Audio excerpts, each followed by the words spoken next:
In this tutorial video, you will learn how to set up a basic flat rate item from scratch using ESC's built-in tools. If you already own a flat rate software that integrates with ESC, please refer to our video on importing third-party flat rate price books. Before we set up the actual items and tasks, we will need to go to the Company System Setup menu. From here, you will select the Inventory tab and then the Flat Rate Setup tab within. If you have a standard trip charge, enter the value in this field. Next, enter the labor rate you want ESC to use when calculating your different flat rate pricing tiers. If you want ESC to round up to the next dollar amount, simply check the box. If you are integrated with QuickBooks or Peachtree, or if you're using a third-party flat rate price book, we recommend leaving this feature unchecked. To help ESC calculate your additional repair flat rate prices, you will need to select whether or not you want to deduct the trip charge value or apply a discount percentage.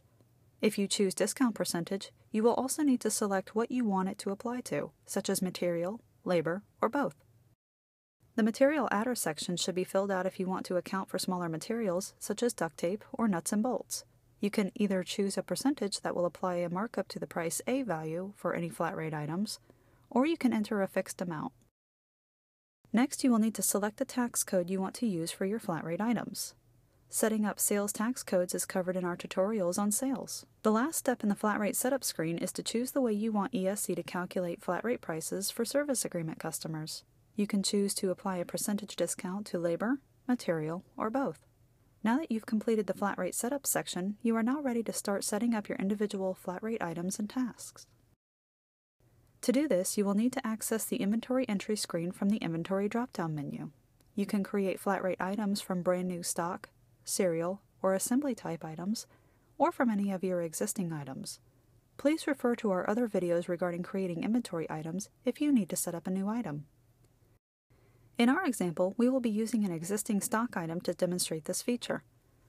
First, you must select the item you want to apply your flat rate criteria to.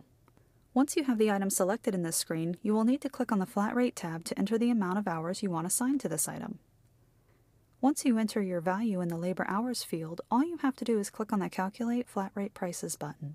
Now you should see the 6 different levels of pricing based on the flat rate setup values you previously assigned at the beginning of this video.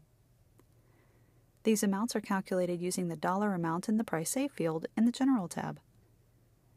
Click Save on the toolbar to record your calculations and you are done. You have now created a flat rate inventory item.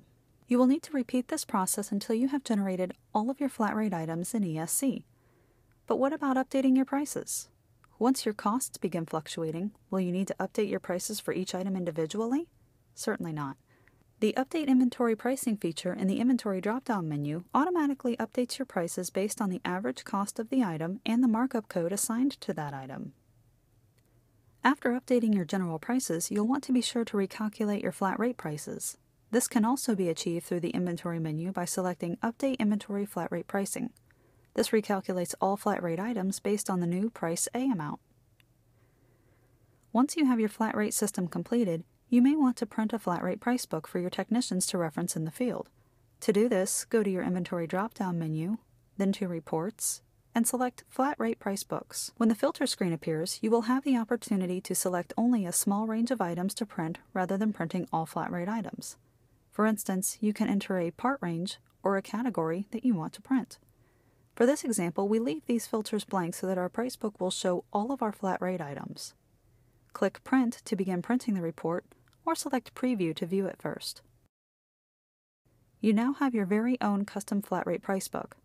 This concludes our tutorial on setting up flat rate pricing.